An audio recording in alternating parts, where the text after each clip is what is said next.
Patriarchs and Prophets by EllenWhiteAudio. Chapter 44. Crossing the Jordan.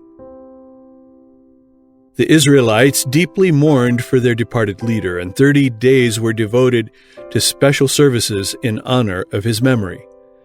Never till he was taken from them had they so fully realized the value of his wise counsels, his parental tenderness, and his unswerving faith. With a new and deeper appreciation, they recalled the precious lessons he had given while still with them. Moses was dead, but his influence did not die with him. It was to live on, reproducing itself in the hearts of his people. The memory of that holy, unselfish life would long be cherished with silent, persuasive power, molding the lives even of those who had neglected his living words. As the glow of the descending sun lights up the mountain peaks long after the sun itself has sunk behind the hills, so the works of the pure, the holy, and the good shed light upon the world long after the actors themselves have passed away. Their works, their words, their example will forever live. The righteous shall be in everlasting remembrance. Psalm 112, verse 6. While they were filled with grief at their great loss, the people knew that they were not left alone.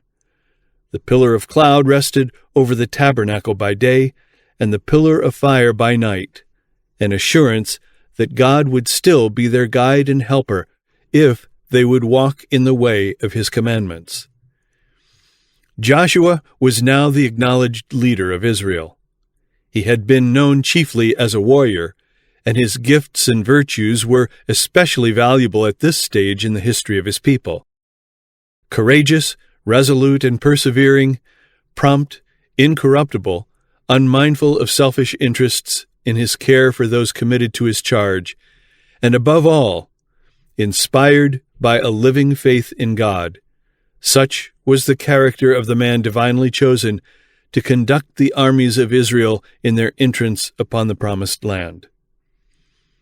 During the sojourn in the wilderness, he had acted as prime minister to Moses, and by his quiet, unpretending fidelity, his steadfastness when others wavered, his firmness to maintain the truth in the midst of danger, he had given evidence of his fitness to succeed Moses, even before he was called to the position by the voice of God. It was with great anxiety and self-distrust that Joshua had looked forward to the work before him, but his fears were removed by the assurance of God. As I was with Moses, so I will be with thee. I will not fail thee, nor forsake thee. Unto this people shalt thou divide for an inheritance the land which I swear unto their fathers to give them. Every place that the sole of your foot shall tread upon, that have I given unto you, as I said unto Moses.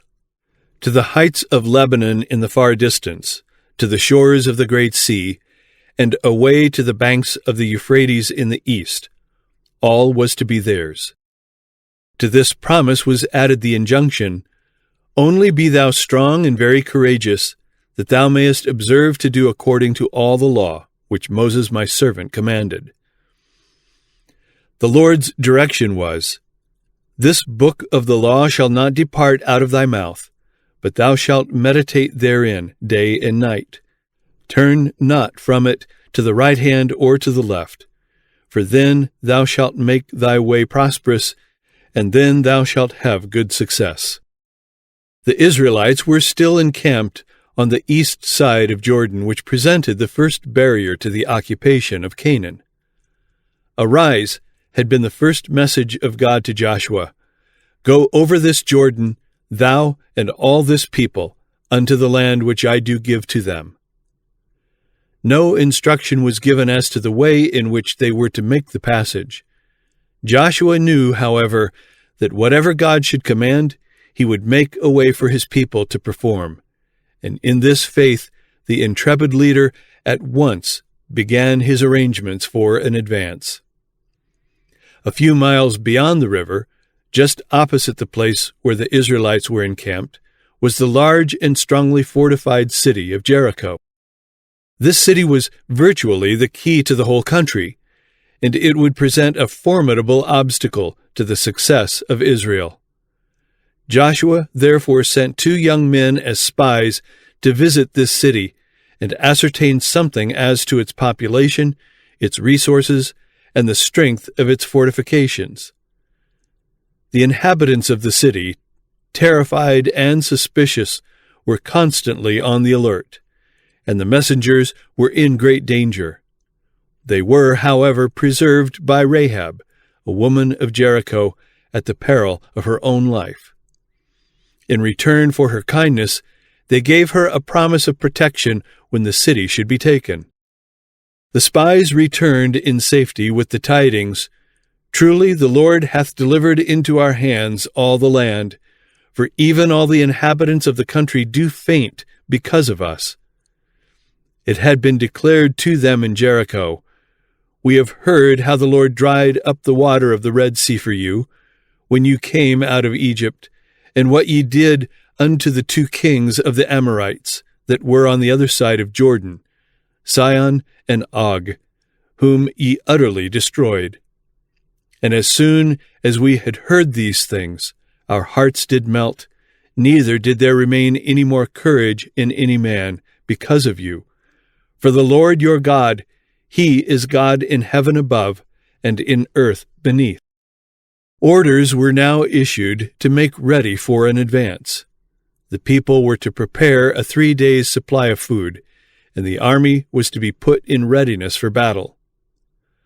All heartily acquiesced in the plans of their leader and assured him of their confidence and support. "All that thou commandest us, we will do, and whithersoever thou sendest us, we will go. According as we hearkened unto Moses in all things, so will we hearken unto thee. Only the Lord thy God be with thee, as he was with Moses." Leaving their encampment in the acacia groves of Shittim, the host descended to the border of the Jordan. All knew, however, that without divine aid they could not hope to make the passage. At this time of the year, in the spring season, the melting snows of the mountains had so raised the Jordan that the river overflowed its banks, making it impossible to cross at the usual fording places. God willed that the passage of Israel over Jordan should be miraculous. Joshua, by divine direction, commanded the people to sanctify themselves. They must put away their sins and free themselves from all outward impurity. "For tomorrow," he said, "the Lord will do wonders among you." The Ark of the Covenant was to lead the way before the host. When they should see the token of Jehovah's presence, borne by the priests, remove from its place in the center of the camp and advance toward the river, then they were to remove from their place and go after it. The circumstances of the passage were minutely foretold, and said Joshua, "Hereby ye shall know that the living God is among you, and that he will without fail drive out from before you the Canaanites.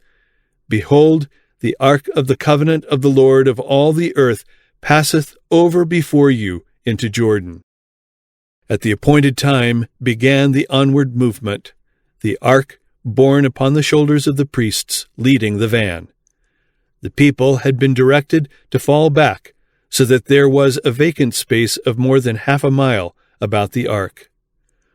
All watched with deep interest as the priests advanced down the bank of the Jordan. They saw them with the sacred ark move steadily forward toward the angry surging stream, till the feet of the bearers were dipped into the waters. Then, suddenly, the tide above was swept back, while the current below flowed on, and the bed of the river was laid bare.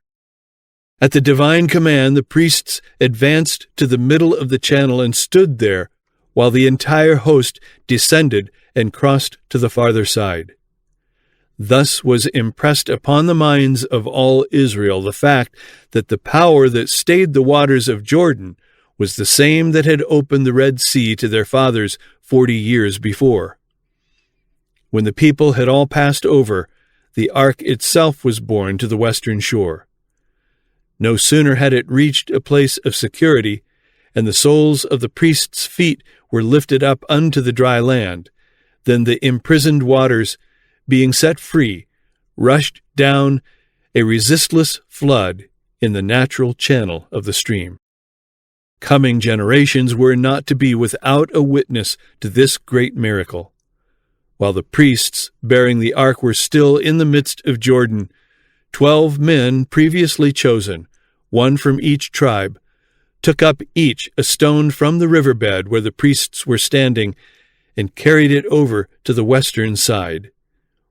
These stones were to be set up as a monument in the first camping place beyond the river. The people were bidden to repeat to their children and children's children the story of the deliverance that God had wrought for them, as Joshua said, that all the people of the earth might know the hand of the Lord, that it is mighty, that ye might fear the Lord your God forever. The influence of this miracle, both upon the Hebrews and upon their enemies, was of great importance. It was an assurance to Israel of God's continued presence and protection, an evidence that he would work for them through Joshua as he had wrought through Moses. Such an assurance was needed to strengthen their hearts as they entered upon the conquest of the land, the stupendous task that had staggered the faith of their fathers 40 years before. The Lord had declared to Joshua before the crossing, "This day will I begin to magnify thee in the sight of all Israel, that they may know that, as I was with Moses, so I will be with thee." And the result fulfilled the promise. On that day the Lord magnified Joshua in the sight of all Israel, and they feared him as they feared Moses all the days of his life. This exercise of divine power in behalf of Israel was designed also to increase the fear with which they were regarded by the surrounding nations, and thus prepare the way for their easier and complete triumph. When the tidings that God had stayed the waters of Jordan before the children of Israel reached the kings of the Amorites and of the Canaanites, their hearts melted with fear. The Hebrews had already slain the 5 kings of Midian, the powerful Sihon, king of the Amorites, and Og of Bashan, and now the passage over the swollen and impetuous Jordan filled all the surrounding nations with terror. To the Canaanites, to all Israel, and to Joshua himself, unmistakable evidence had been given that the living God, the King of heaven and earth, was among his people, and that he would not fail them nor forsake them. A short distance from Jordan, the Hebrews made their first encampment in Canaan. Here Joshua circumcised the children of Israel, and the children of Israel encamped in Gilgal and kept the Passover. The suspension of the rite of circumcision since the rebellion at Kadesh had been a constant witness to Israel that their covenant with God, of which it was the appointed symbol, had been broken, and the discontinuance of the Passover, the memorial of their deliverance from Egypt, had been an evidence of the Lord's displeasure at their desire to return to the land of bondage. Now, however, the years of rejection were ended. Once more God acknowledged Israel as his people, and the sign of the covenant was restored.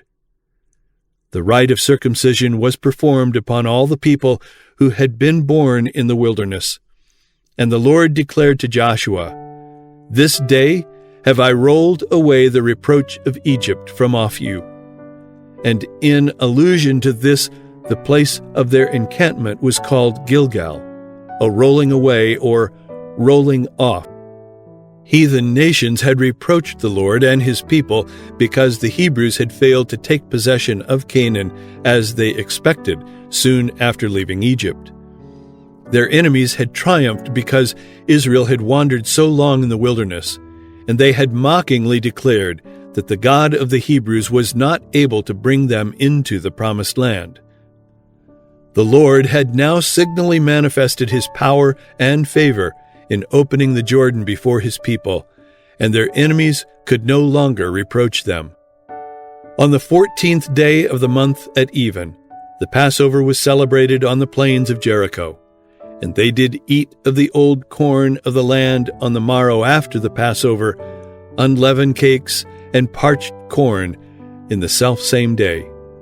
And the manna ceased on the morrow after they had eaten of the old corn of the land. Neither had the children of Israel manna any more, but they did eat of the fruit of the land of Canaan. The long years of their desert wanderings were ended. The feet of Israel were at last treading the promised land.